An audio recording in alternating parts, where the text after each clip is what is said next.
South India shopping మాల్లో block buster ఆషాఢం number 1 kilo sale.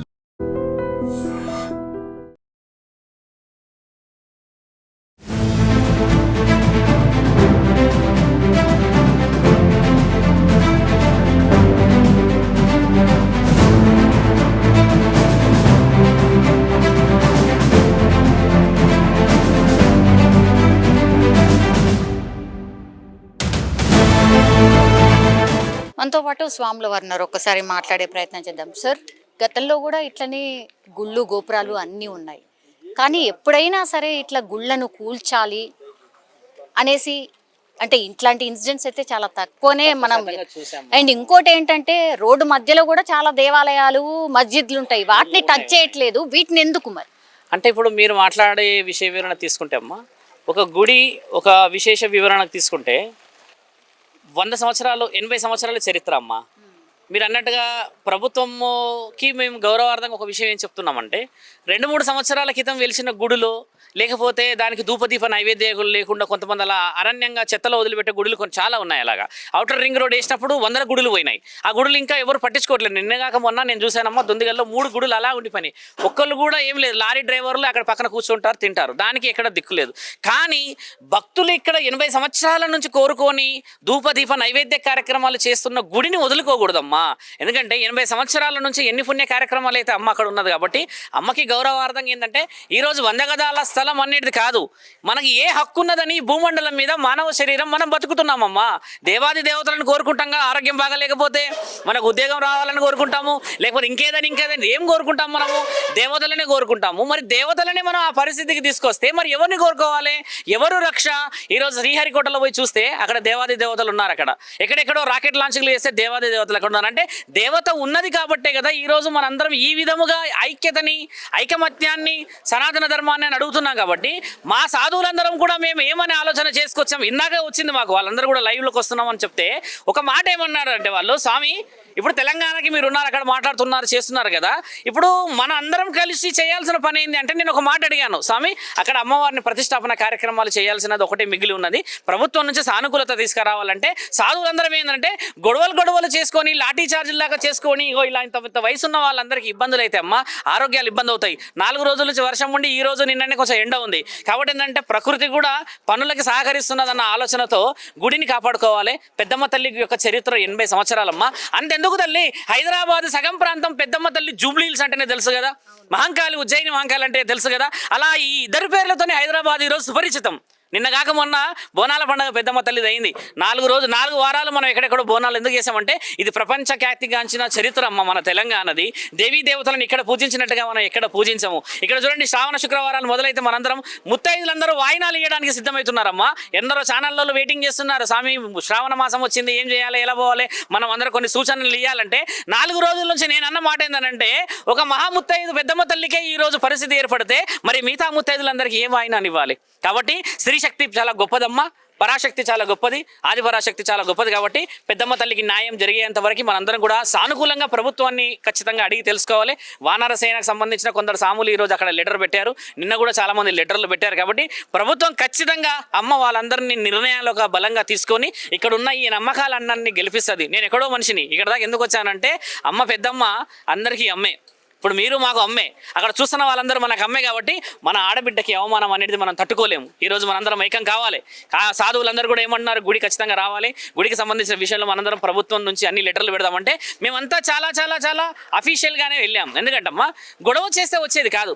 ప్రభుత్వానికి కూడా మనందరూ బాధలు తెలిసేలా చేసుకోవాలి. ప్రభుత్వం చేతిలో ఎన్నో పనులు ఉంటాయి కాబట్టి 100 గజాల స్థలం ఇవ్వలే మా తల్లి, లక్షల కోట్ల ఎకరాలు ఎన్నెన్నో ఎక్కడో మునిగిపోయి ఉన్నాయమ్మా. 100 గజాల స్థలం ఇస్తే ఆ జగన్మాతకి ఎంత ఆనందము. తద్వారా నేనైతే నమ్మనమ్మా, అమ్మ ఇక్కడ లేదు అని అంటే. 80 సంవత్సరాల నుంచి అమ్మ ఉండబట్టే కదా ఈ రోజున ఈ ప్రాంతానికి ఇంత విలువ వచ్చింది. అలా కాదని చెప్పమనండి, ఒక భక్తుని చెప్పమనండి. ఎక్కడెక్కడో గ్రామ దేవతలను ఎందుకు పూజిస్తాం? కళ్ళు సాగ వస్తారు, బెల్లం సాగ వస్తారు, యాటలు వస్తారంటే ఎన్ని కార్యక్రమాలు వాళ్ళు చేస్తే మనం ఈరోజు అమ్మలను మొక్కుతామమ్మా. పెద్దమ్మ తల్లికి కూడా గౌరవం ఇవ్వాలి. అమ్మకే మనం విలువ ఇవ్వకపోతే అమ్మ మనకి అన్ని విషయ వివరాలు తెలిసేలా చేస్తుంది. కాబట్టి జగన్మాతను కాపాడుకోవాలి. కారణ జన్ములందరూ చాలా మంది ముందుకు వస్తున్నారు. ఇక్కడ ఉన్న ప్రాంతవాసులందరూ సుభిక్షంగా, సౌష్ఠవంగా, ఆరోగ్యాలుగా ఉండాలి. నేను అనే మాట కూడా మరోసారి చెప్తున్నాము ఛానల్ ద్వారా కూడా. అమ్మని ఏ రోజైతే ప్రభుత్వ అధికారులు మనకి న్యాయపరంగా అప్పచెప్తారో, అప్పచెప్పిన రోజు మంచి రోజు చూసి 111 మందికి ముత్తైదులకి వాయినం కాళ్ళకి పసుపులు పెట్టి వాళ్ళకి గౌరవంగా నెత్తిలో పువ్వులు పెట్టేసి వాళ్ళ ద్వారా అమ్మకి అభిషేకం ఒకటి చేయించాలి. తర్వాత 1000 బోనాలు ఆ అమ్మకి తీసుకొచ్చి ఇచ్చి సమర్పిస్తే కానీ అమ్మ శాంతించదు. ఎందుకంటే శ్రావణ మాసంలో అమ్మకి అఘోరం జరిగింది కాబట్టి అమ్మ కోరుకునేది, ఆడపిల్లలు కోరుకునేది ఒక చిన్న వాయినమే. కాబట్టి ఆ వాయినం నా తండ్రి పరమశివుడి ద్వారా, జగన్మాత పార్వతి ద్వారా అమ్మల కన్నా అమ్మ పెద్దమ్మ తల్లికి న్యాయం జరగాలని చెప్పి మా ఆలోచన తల్లి.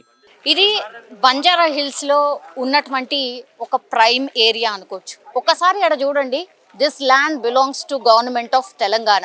ఇందులోనే పెద్దమ్మ గుడి ఉండింది. పెద్దమ్మ గుడిని కూల్చే ప్రయత్నం చేశారు. ఇది యాక్చువల్లీ 12 ఎకరాల భూమి.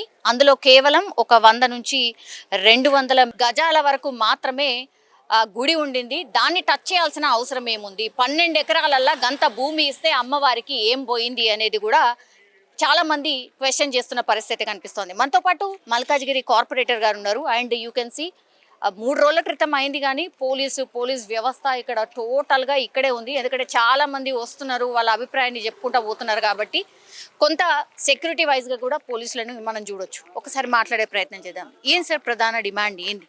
ఏం లేదు, ఇప్పుడు ఆల్రెడీ 70 సంవత్సరాలుగా ఉన్నటువంటి ఒక గుడి, దీని యాదవ సమాజానికి సంబంధించినటువంటి కొంతమంది కుల పెద్దలు ఈ టెంపుల్ని గత ఎన్నో సంవత్సరాలుగా లాభాపేక్ష లేకుండా నిస్వార్థంగా వాళ్ళే డబ్బులు పెట్టుకొని నడిపిస్తున్నటువంటి ఒక గుడిని, ఓకే, ఈ గుడిని సడన్గా కూలగొట్టాల్సినటువంటి అవసరం ఏమొచ్చింది అంటే, వెనకటి కాలంలో ఔరంగజేబు ఉంటుండే. వెనకటి కాలంలో ఔరంగజేబు, గజనీ, గోరీలు ఏ విధంగా అయితే భారతదేశం మీద దాడి చేసి గుళ్ళు కూలగొడుతున్నారో అదేవిధంగా ఈరోజు తెలంగాణ రాష్ట్రంలో కాంగ్రెస్ పార్టీ ప్రభుత్వం వచ్చిన తర్వాత కూడా ఈ విధంగా గుళ్ళు కూలగొడుతున్నారు.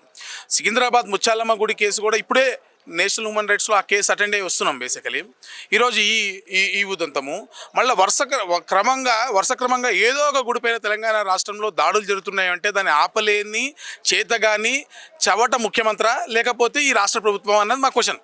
ఇక్కడ ఈ ప్రభుత్వం ఇప్పుడు ఈ ప్రభుత్వ భూమి అయినప్పుడు ఎన్నో ప్రభుత్వములు వేలమేస్తున్నారు. మరి దీంట్లో ఒక 500 గజాల రూపాయలు మీకు ప్రభుత్వ ధర ఏదైతే మార్కెట్ ధర ఉంటుందో దాన్ని కట్టి మేమే కొనుక్కుంటామని చెప్పి మా స్థానికంగా ఉన్నటువంటి చింతల రామచంద్ర గారు క్లియర్గా చెప్తున్నారు. మేము కొని మేము ఆ ట్రస్ట్కి అప్పగిస్తాం ఈ భూమిని, మీరు నిజంగా ప్రభుత్వ భూమి అనుకుంటే అమ్మండి, వాటి ట్రస్ట్కి ఇవ్వండి, గుడి కోసం ఇవ్వండి, మేము డబ్బులు పే చేస్తాము. ఆ గుడి కట్టడం మా హక్కు. ఈ భారతదేశంలో ప్రభుత్వ భూమిలో ప్రభుత్వానికి అధినేత అయినటువంటి అమ్మవారి గుడి కట్టడానికి వీళ్ళకి వచ్చినటువంటి ఇబ్బంది ఏంది? ఈ 12 ఎకరాల భూమిని కాపాడండి, దానిపైన ఏదైనా ప్రభుత్వానికి సంబంధించిన కార్యక్రమాలు చేయండి, దీంట్లో 500 గజాలను మేము కొనుక్కుంటాం, దాని గుడి కోసము మీరు కేటాయించండి అని చెప్తే ఈ రాష్ట్ర ప్రభుత్వం కానివ్వండి, స్థానికంగా ఉన్నటువంటి మేయర్ గారు కానివ్వండి, ఇక్కడ ఉన్నటువంటి ఎండోన్మెంట్ మినిస్టర్ కానివ్వండి ఈ రాష్ట్రంలో ఎందుకు స్పందించట్లేదు? అంటే శ్రీరాముడి జననాన్ని కూడా ప్రశ్నిస్తూ సుప్రీంకోర్టులో అఫిడవిట్ చేసినటువంటి కాంగ్రెస్ పార్టీ అనాదిగా హిందువులపైన విషం చిమ్మడమే ఏకైక లక్ష్యంగా హిందువులపైన దాడి చేస్తుంది అనడానికి ఇది ఒక ప్రత్యక్ష నిదర్శనం. మీరు లోపలికి వెళ్ళి చూసిర్రా? ఏముంది? ఉన్న గుడిని పూర్తిగా నేలమట్టం చేసినటువంటి పరిస్థితి ఉంది. నాకు ఒక విషయం అర్థమండి, అక్కడ ఒక మొత్తం ఓపెన్ ప్లేస్లో గుడిని కూలగొట్టిర్రు. దాన్ని పోయి చూడడానికి ఎందుకు నిరాకరిస్తున్నారు? పోలీస్ ప్రభుత్వం ఇక్కడ ఆపి ఎందుకు పెద్దగా ఇక్కడ అంత హంగామా చేయాల్సిన అవసరం ఉంది? పోయి గుడి చూసుకొని వస్తారు అంతే. నేను అంటే ఇక్కడ ఏమన్నా ఇప్పటికిప్పుడు గుడి కట్టాల్సినటువంటి కట్టమని కూడా ఎవరు అంటలేరు కదా. చింతల రామచంద్రరెడ్డి గారు ఏమన్నారు? మీకు ప్రభుత్వ భూమికి ప్రభుత్వ ధర కట్టి మేము గుడి కట్టించి వాళ్ళకి అప్పగిస్తామని చెప్తా ఉన్నారు. ఇది సరసమైనటువంటి ఒక డిమాండ్, న్యాయమైనటువంటి ఒక డిమాండ్ని ప్రభుత్వం ఎందుకు పరిశీలిస్తలే అన్నది ఒక విషయం. ఆల్ రైట్, మనతో పాటు చింతల రామచంద్రారెడ్డి గారు ఉన్నారు. సార్ నమస్తే సార్. ఏమైంది ఏంటి? 70 సంవత్సరాల నుంచి పూజలు జరుగుతున్నటువంటి ఒక యాదవ కుటుంబం వాళ్ళు జరుపుకుంటున్నటువంటి ఆ దేవాలయము, అక్కడ దేవాలయం ఉందనేటటువంటిది మేమే కాదు యావత్ ఈ కాలనీ వాళ్ళు కూడా సర్టిఫై చేస్తున్నారు. కానీ కొందరు భూ ఆక్రమణదారులు ఎవరైతే ఇల్లు ఉన్నటువంటి వాళ్ళు ఆక్రమించుకుంటూ దేవాలయం అడ్డం వస్తుందనే ఆలోచనతోని ఆ యొక్క గుడిని కూలగొట్టడానికి వాళ్ళు రెవెన్యూ డిపార్ట్మెంట్కు హైదరాబాద్కు కంప్లైంట్ ఇచ్చారు. కానీ యాక్చువల్గా ఇది 12 ఎకరాల స్థలము, గవర్నమెంట్ స్థలం. ఇది ఇప్పటి నుంచి కాదు, మొదటి నుంచి కూడా. నేను ఎమ్మెల్యే ఉన్నప్పుడు కూడా ప్రభుత్వం మీద ఒత్తిడి తెచ్చి దాన్ని ప్రభుత్వ భూమి అంటే డిక్లేర్ చేయించి బోర్డులు కూడా పెట్టించాం. కాబట్టి మేము తప్పనిసరిగా ఒకటి ఏంటంటే ప్రభుత్వం మీద ఒత్తిడి తెస్తాము, ఆ గుడి మళ్ళీ నిర్మాణం చేసి ఇవ్వాలని. లేదంటే మార్కెట్ రేట్ ప్రకారం మాకు ఒక 500 గజాల స్థలం ఇవ్వండి, మేము గుడి నిర్మాణం చేసి ఆ యాదవ కుటుంబానికి హ్యాండ్ ఓవర్ చేస్తాం. మాది ఫైనల్ డిమాండ్ ఇది. ఓకే, ఎవరైనా రెస్పాండ్ అయినా సార్? ఇప్పటి వరకు గవర్నమెంట్ తరఫు నుంచి మనకు దేవాదాయ శాఖ మంత్రి ఉన్నారు, ఎవరైనా కలెక్టర్ గారితో మాట్లాడాను. కలెక్టర్ గారు ఏమో 2 రోజులు క్యాంపులో ఉన్నారు. వారు చెప్పారు ఏంటంటే మేము ఎండోన్మెంట్ డిపార్ట్మెంట్కి రాస్తాం, మీరు లెటర్ ఇస్తే వాళ్ళు అక్కడి నుంచి గిట్ట మాకు రిప్లై సరిగ్గా ఇస్తే మీకు హ్యాండ్ ఓవర్ చేస్తామని చెప్పన్నారు. సో అది కాకుండా కూడా మేము సీఎం గారిని కూడా కలుస్తాం తప్పనిసరిగా. కలిసి సీఎం గారితో సీఎం గారి మీద ఒత్తిడి తీసుకొచ్చి తప్పనిసరిగా ఈ స్థలము ఇక్కడ గుడి నిర్మాణం చేసి ఇచ్చేంత వరకు కూడా మేము ఊరుకోము. కానీ మేయర్ గారు, ఎమ్మెల్యే గారు మేము 50 గజాలు 100 గజాలు ఇచ్చి గుడి నిర్మాణం చేసి ఇస్తామని అంటున్నారు. అది కూడా వెల్కమ్ చేస్తున్నాం. అట్లా మేము వాళ్ళని స్వాగతిస్తాము, వాళ్ళ పాదాభి వందనం చేస్తాము, వాళ్ళ పాద ప్రక్షాళన చేస్తాము, వాళ్ళని పూలతో నడిపించి దేవాలయం దగ్గరికి తీసుకెళ్ళి వాళ్ళతో కొబ్బరికాయ కొట్టిస్తాం.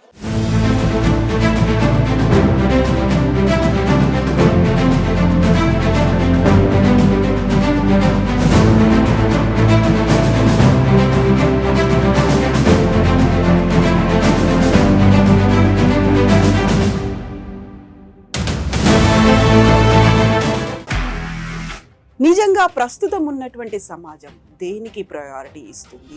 ఆర్థిక సంబంధాల చుట్టూ మాత్రమే తిరుగుతుంది. మళ్ళీ ఎన్నికలంగానే చాలా విరక్తి కలుగుతాం. మంచి అనిపిస్తుంది కదా, లేడీస్ కూడా ఛాలెంజింగ్ జాబ్స్ చేసినప్పుడు చాలా బాగుంటది. ట్రాఫిక్ అసిస్టెంట్స్ గా నియమించిన ట్రాన్స్జెండర్స్ అందరితో సాల్యూట్ చేయించుకుంటున్నారు. ఫుడ్ డెలివరీ ఇవ్వటానికి వెళ్ళినటువంటి డెలివరీ బాయ్ అనిల్ పై కళ్ళ ముందు